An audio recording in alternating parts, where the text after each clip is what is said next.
Real estate agents as a collective lie. And they lie several different ways. They lie by withholding parts of the truth.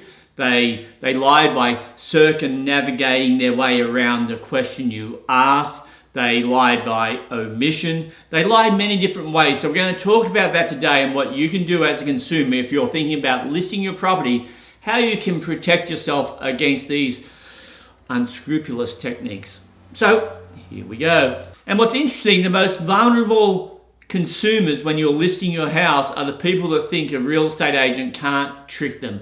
The ones that think they're smarter than us. Well, let me tell you, unless you do this for a living, you don't really know what goes on behind the scenes, what really works, what's total fluff and what isn't. So I'm going to try and educate you just a little bit here and not offend you. Might be too late. And here's some examples of bad questions. What do you think my home is worth? Oh, and Daryl, before you tell me, I'm going to be asking 5 real estate agents that same question. Let me tell you, once the agent knows that, if they were going to tell you this, they're now going to tell you this. And then they're going to tell you that. And the next agent will tell you that. You will not get the truth if you ask that question. It is absolutely redundant. Here's one of my favorites because it's a horrific question that dates back to 30 years ago. Do you have buyers on your books? And we're going to talk about that a little later, but that is an absolutely redundant question that used to be asked in 1980, not in the 21st century. Here's another question that's redundant in its timing. You never ask an agent up front, even before you met them, hey, will you negotiate your commission? There's no sense to asking that before you've even met with the agent or you see what they do. All you're saying is, will you do it for cheaper? Try calling plumbers when you got a plumbing job and before you know if they're any good or not, saying, hey, will you do it for cheaper? I mean, sometimes I have people ask me that on a property. They say, will the seller sell for less? And I go, gosh, have you seen the house yet? And they go, no. I said, well, why don't you have a look at it first before you ask that question? So make sure your questions aren't redundant. I mean, and I could go on and on that. So I'm going to now tell you some questions that maybe you should consider asking. For example, sit down with an agent. Daryl, tell me what you do differently to get houses sold. That's a good question. And then let them answer. Don't interrupt them. Let the agent answer and then say, gosh, why do you do it that way? And when they answer that, gosh, how long have you been doing it that way for? And then when they answer, why did you come up with that method?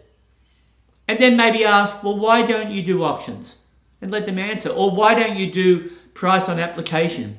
Or why do you put a fixed price on a property? They're intelligent questions that allow the agent to talk and have this discussion with you. So now you're going to ask a really intelligent question based on the way the agent answered all of those questions. You're going to say, great, give me some examples. I want 2 examples. I want one listing right now that you're trying to sell. I want to be able to talk to that owner. And I want another listing that is sold and under contract. And I want to talk to that owner and I want to talk to that buyer. And you watch and see what the agent does. If they go, yep, no problem, 1, 2, 3, let me call them all first and let me find out if that's okay.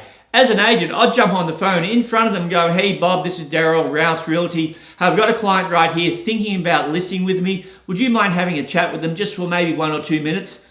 No problem, boom, and hand the phone over straight away. If that's what your agent does, that is a good agent. If they start ducking and weaving and trying to come around it and doing the old bullshit baffles brains, run. Do not walk to the nearest exit. Will Robinson, danger, danger. If you don't recognize that, then you will easily get manipulated. And I'll go back a little bit to the bullshit baffles brains, for lack of a better term. That's meant to be offensive, and it's meant to be offensive to you, the consumer, because agents are very, very good at this technique, especially if you haven't done your homework and you don't know. You should absolutely know what range your house is in. It's pretty easy to figure out these days. Everything's public information. If you don't know that, shame on you. You should know. You should also know that agent. Have they been active in the area? Are they relatively new? Have they been doing this for 10 or 20 years? Is there office in the area? Do they have an office? Are they an online agent to save you money? I mean, that's one of the biggest BS lines I've ever heard.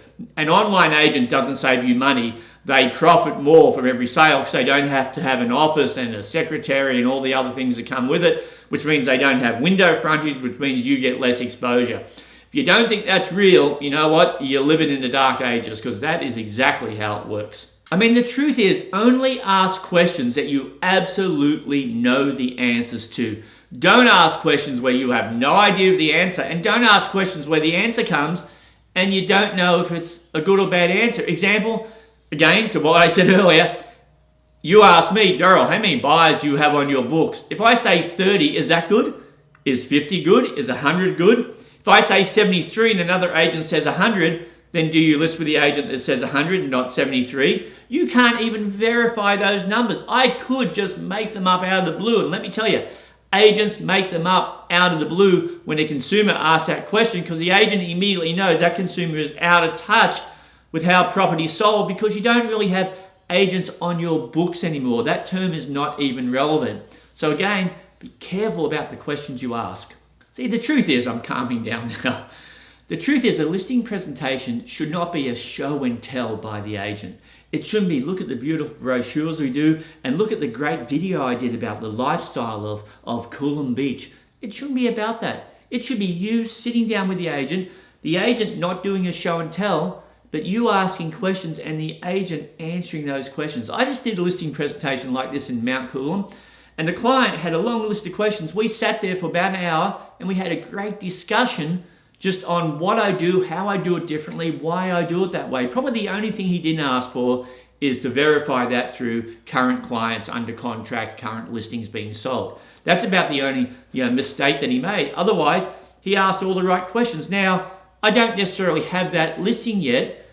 Hopefully I'll get it. Beside the point, the client had a nice discussion with me and got a feeling for how I work with buyers, because that's the critical part of the equation. If you're listing your property, how does your agent work with buyers? Can they sit down and have a discussion? Are they likable enough that you're not sitting there going, oh my God, how much longer is this going to take? Oh, he's going to show us realestate.com. Oh, he's going to show us a brochure. Oh, be careful. Be careful what you ask for.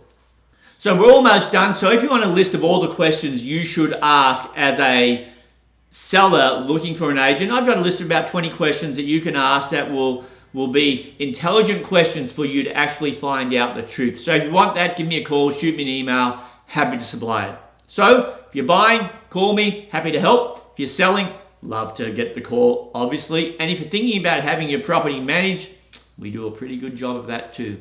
See you next week.